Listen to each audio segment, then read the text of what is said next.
Hello students. So நம்ம ஏற்கனவே பார்த்திங்கன்னா டிஎன்பிசி கம்பைன்ட் டெக்னிக்கல் சர்வீசஸ் எக்ஸாமோட ஆன்சர் கீ பார்த்துட்ருக்கோம்.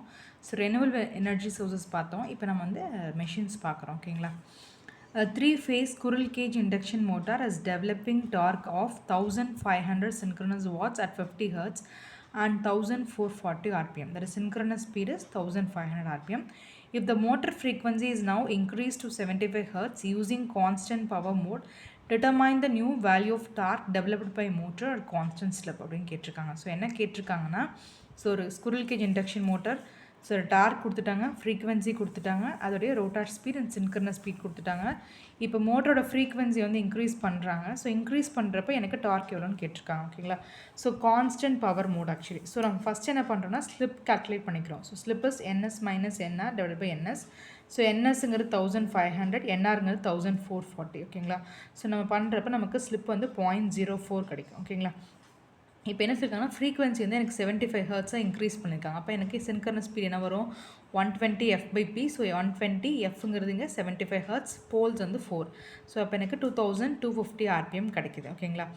இப்போ எனக்கு power is nothing but torque into omega, that is angular speed. So angular speedங்கிறது nothing but 2πn divided by 60. ஓகேங்களா? ஸோ இதில் பார்த்தீங்க அப்படின்னா Pங்கிறது proportional to N and T. So speed and torque. So நான் என்ன எடுத்துகிறேன், இப்போ கான்ஸ்டன்ட் பவர்னு கொடுத்துட்டாங்க. ஸோ எனக்கு நம்ம என்ன எடுத்துக்கலாம், N1 T1 N2 T2 எடுத்துக்கலாம். ஸோ N1 T1ங்கிறது நம்ம கொடுத்துருக்குறது, that is we have 1440 RPM and torque is 1500. So speed செகண்டுக்கு ஸ்பீடு என்னன்னா 2250 இருந்திருக்கு. ஓகேங்களா? பட் நமக்கு வந்து N1 equal to N2 into 1 - S வரும். ஸோ அப்போ இங்கே 1 - S இன்ட்டு மல்டிப்ளை பண்ணிக்கிறேன் இன்ட்டு T2. ஸோ இப்போ நம்ம T2க்கு Sங்கிறது கான்ஸ்டண்ட்டாக இருக்கும், ஸ்லிப்புங்கிறது கான்ஸ்டண்ட்டாக இருக்கும். So S is equal to 0.04. So இப்போ நம்ம 0.04 அப்ளை பண்ணிவிட்டு நம்ம டார்க் கண்டுபிடிச்சோம் அப்படின்னா நமக்கு ஆன்சர் இஸ் 1000 சின்க்ரனஸ் வாட்ஸ். ஓகேங்களா? ஸோ நல்லா ஞாபகம் வச்சுங்க, கான்ஸ்டன்ட் பவர் கொடுத்தங்காட்டி நம்ம N1 T1 N2 T2ன்னு எடுத்துக்கிறோம். ஸோ இதில் நமக்கு T2 வந்து நம்ம எல்லாத்தையும் சப்ஸ்டியூட் பண்ணிட்டு T2 கண்டுபிடிச்சிக்கிறோம். ஓகேங்களா?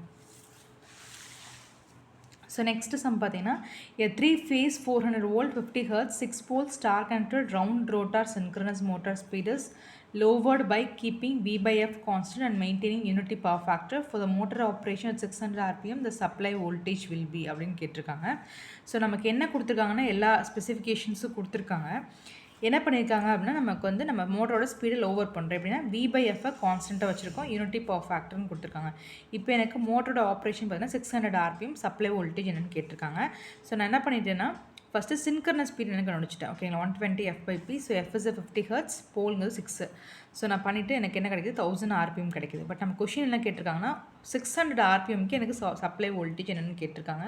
ஸோ நமக்கு இங்கே என்னென்னா ஸ்பீட் 1000 to 600 நமக்கு லோவர் ஆயிருக்கு. ஆனால் நமக்கு என்ன பிரின்சிபல் யூஸ் பண்ணியிருக்காங்கன்னா V/F கான்ஸ்டன்ட்னு சொல்லிட்டாங்க. ஸோ V/F கான்ஸ்டன்ட்டுங்கிறப்ப 1000 RPMக்கு நமக்கு என்ன V 400 வோல்ட்டு, Fங்கிறது 50 Hz. ஓகேங்களா? ஸோ இந்த கான்ஸ்டன்ட் வந்து நான் எடுத்துக்கிட்டேன். ஸோ இது வந்து 8 வருது எனக்கு. ஓகேங்களா? இப்போ எனக்கு 600 RPMமாக இருந்தால் எனக்கு என்ன ஃப்ரீக்வன்சி எவ்வளோ வரும்னு கண்டுபிடிச்சிக்க. ஏன்னா நமக்கு போல்ஸ் மாறாது, ஃப்ரீக்வன்சி தான் வேரி ஆகும். ஸோ இந்த ஃபார்முலாவில் NS into P divide by 120 நான் பண்ணுறேன். ஸோ 600 × 6 டிவைட் பை 120 எனக்கு என்ன ஆகுது, Fங்கிறது 30 Hz ஆகுது. ஸோ இப்போ எனக்கு ஃப்ரீக்வன்சி 2 வந்து என்னது 30, நமக்கு இப்போ வோல்டேஜ் வேணும். ஸோ நான் இப்போ இதை இந்த ரெண்டு ஈக்குவேட் பண்ணுறேன். ஓகேங்களா? V1 divide by F1 equal to V2 divide by F2. So இப்போ எனக்கு இதிலேருந்து நான் V2 கண்டுபிடிக்கிறேன். ஸோ V2 கண்டுபிடிச்சா எனக்கு 240 வோல்ட். ஓகேங்களா? ஸோ நான் 2 சம்ஸை டிஸ்கஸ் பண்ணியிருக்கேன். நம்ம மறுபடியும் அடுத்த வீடியோஸில் நெக்ஸ்ட் சம்ஸ் பார்க்கலாம். ஏதாவது டவுட்ஸ் இருந்தால் கமெண்ட் செக்ஷனில் கமெண்ட் பண்ணுங்கள். இல்லை உங்களுக்கு வேறு ஏதாவது ஆன்சர் வந்துச்சுன்னா கூட எனக்கு கமெண்ட் செக்ஷனில் கமெண்ட் பண்ணுங்கள். Thank you students.